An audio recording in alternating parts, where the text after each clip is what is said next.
simple and plain. That's why I play the game. To be the best, you have to win. And that's what drives me. He's the best player in the game. It's just that simple. Yo, what it do, good people? We back with another vid.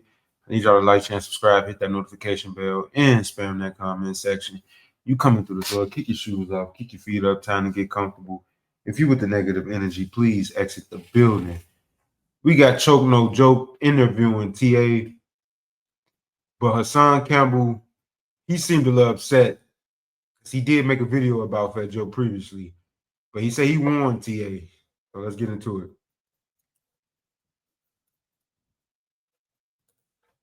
That's why he's still on the song. The song is out, but Cuban came with another version, another beat that's fire. You know, we gonna put that together. Yeah, we're gonna show the difference between, you know what I'm saying, the Lord Jamar version and what he wanted to do, because we still give him props for putting us together. Didn't niggas threaten him? You said what? Didn't they threaten Lord Jamar? Yeah. We're gonna get to that. We're gonna get to that. but I'm saying, as far as like Chef Mark, so Chef Mark, Lord Jamar went to school with Chef Mark back in the day. So he's telling me that Chef Mark is a Curse Club affiliate that is the round fucking little fucking, it looks like a Google for fucking the Fraggle Rock. One of them little niggas that was building the things. He's a bologna smoker. That's a Fat Joe yes man. That's been a chef. He's a great chef. He made a Cuban link sandwich, a Big Pun burger. You know, back when the TS days with us, he was part of remember when the Locks came to Pun's billiards in the haircut barbershop. This is the guy Fat Joe suing right here, TA. Yeah. He had the shop next door. You know what I'm saying? That's how far me and Chef Mark story goes. It was Lord Jamar while we on the phone, and Lord Jamar's like, yo, that's him calling me right now. So I muted my phone, and Chef was just telling him like, yo, you gotta apologize to Joe. And Lord is like, well, I gotta apologize to Joe for? I ain't doing nothing to him. He did me. He was like, then Chef tried to make it about Joe's mom. Like, yo, you said something about Joe's mom. So Lord Jamar's going back and forth. Like, nigga, show me where I said something about Joe's mom. So Chef basically told him, threatened him politely, like, yo, you know you're gonna bump into niggas down the line somewhere at an event. You know you gotta apologize. So Lord was like, nah, why I gotta apologize? Joe should apologize to me, if anything. And he's like, yo, I'm telling you, do the right thing. So I hollered at Chef. I told Lord Jamar, give me Chef his number. I called Chef, and I'm like, yo, Chef, what's up? He like, yo, who this? I said, it's TA, nigga. He's like, oh, shit, TA, what's good? What's up with you? I said, yo, but why you calling people? I ain't say Lord Jamar's name at first. I said, yo, why you calling people, threatening people? He like, what you mean, TA? I say, yo, Chef, you calling niggas and you making threats, talking about niggas, you gonna bump into niggas down the line. I say, yo, Chef, Joe disrespected people moms. He disrespected my moms. What made Joe so different from anybody else? He was like, nah, TA, but who you talking about? I say, yo, don't worry about who I'm talking about. So we got further in the story, and I'm like, yo, Chef, I got receipts, because he kept trying to say he ain't threatened nobody. I said, yes, you did, nigga. You did make a threat, nigga. He was like, nah, TA. I say, yo, Chef, mind your business. He like, yo, TA, but I never been in this rap shit. You know me, TA. We never have a problem. I said, exactly, nigga. You a chef, nigga. Stay in the chef's lane, nigga. You ain't no tough nigga or whatever. So he's like, oh, I know who you talking about. You talking about Lord Jamar. And I was like, yeah, I'm talking about Lord Jamar. So he was like, yo, but I ain't threatening him. I said, I got the receipts. You know what I mean by when I say I got the receipts? I'm not going to say I got the receipt, and I don't really got the receipt of all time. You know what I'm saying? So I said, and he was like, oh, if I threaten him, I'm sorry. I ain't mean it though. TA, I ain't got nothing to do with this. But of course, I told Chef, yo, you know, I ain't gonna put it out there that we spoke or whatever. But he riding with the enemies and shit. Anybody riding with Joe, ain't no loyalty to anybody else but Joe. So, and they always come back like that. See, like, Chef, like, I'm sorry, I didn't mean to threaten you. Motherfucker, you know what you meant. You know what you said. Absolutely. You know what I'm saying? The message is sent across the thing about these niggas, man. You making threats on phones. You're not looking at what the fuck is going on with Big U and all these motherfuckers that you gotta let Joe go and let you go and threaten a nigga on the phone. You stupid ass. At the end of the day, Joe gonna be held accountable for those threats, not them. Goddamn right. Not them. Yeah, but I don't think even Lord Jamar saw that as a threat. You know what I'm saying? Nigga, if a nigga say, yo, you know you gonna run into niggas somewhere, that's a threat, bro. No, I know that. But Lord Jamar said that he don't take it as a threat. You know, him and Chef was like grew up together, and he's a punk. Bottom line, that's what he told me. So at the end of the day, it's like, all right, But Chef Mark ain't necessarily got to do anything. It's the niggas. Yeah, of course. He's not gonna do shit. Chef is the baloney, but he'll send that message, and then something like that to get done. It's the Lord. Like Joe's balls on their head like goggles. It's those.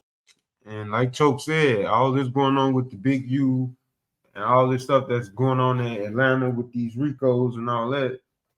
You on these cell phones talking spicy, man. Y'all giving them too much info. Too much paper trail gonna lead right back to you. Boom, bam. Now they got you. Caught in the trap. But we're gonna get into Hassan Campbell.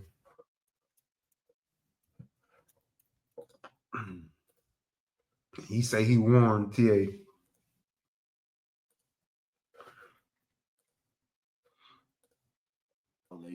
That like button.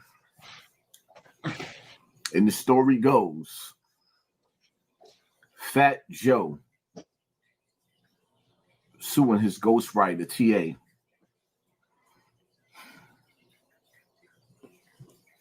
TA, I told you to stop playing with him.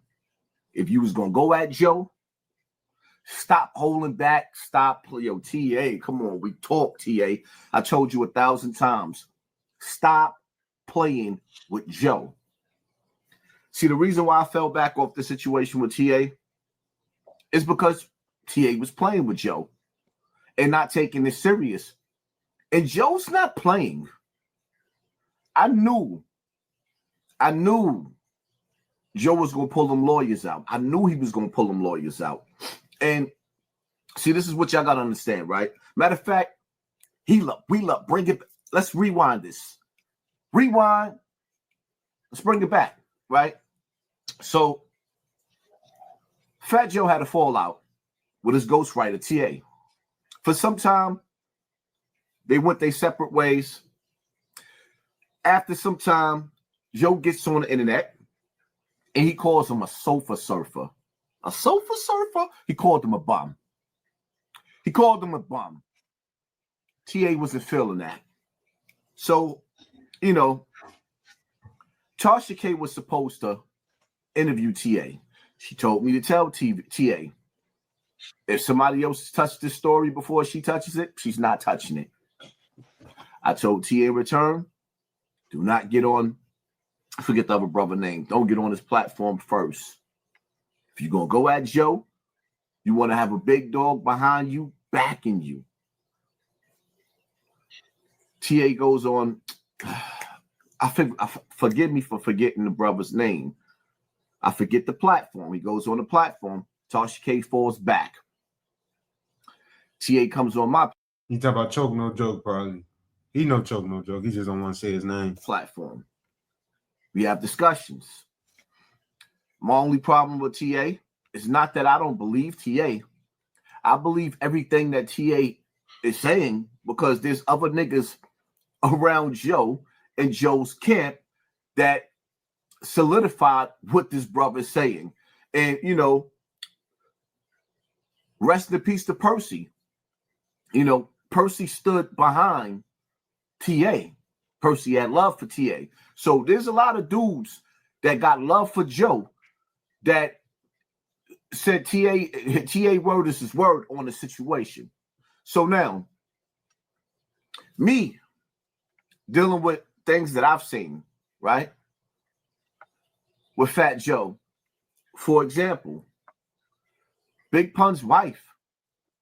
I live in Bronx River, 1455 Harrod Avenue, most of my younger life. When Pun died, the only thing that Liza had was Pun's truck. She was homeless. Before she went to the shelter, she was living with her cousin Rachel in my building with her children, homeless. But see, that's what happened when you die. The people that's around you now, when you die, they don't show that same love that they showed when you was here. So your family and your children, they probably won't even give them a red cent. They won't get them nothing because now that you gone, they look at it in a different aspect. That means they didn't really care about you. They didn't really love you. They just used you for your name and your notoriety. And for me to see Pun at the top of his game, and you know when a rapper dies, they network skyrockets. So me seeing what that sister went through, shout out to her, shout out to the kids. I stand behind Liza 110%. I didn't even realize she was in my own Facebook Messenger some years back. I seen messages that I never seen. I never seen your message, Liza. So I stand behind her and the family. And I know a lot of people was like, yo, that was 20, 30 years ago. I don't care how many years ago. If Pun was your brother and he was your rise to fame, how you leave his wife for dead with the kids and then turn around and have his best friend cut? That's why I tell y'all pay attention to your circle before they hurt you. Yeah, Joe do some real shit for some of the dudes around him, not all. He take kid niggas that he know is gonna bust their gun. So you really paying for security. It's not that you got love. And that's what a lot of these guys doing. They only paying for that, like I said, that protection, that name, that security. But we're gonna like, share, and subscribe. Shout out to Hassan Campbell. If y'all want to hear the rest of that, go over there and like, share, and subscribe. Hassan Campbell. For these dark-skinned Honduras niggas that you was running with? No. Allegedly, Joe was very racist. Very, very racist. So back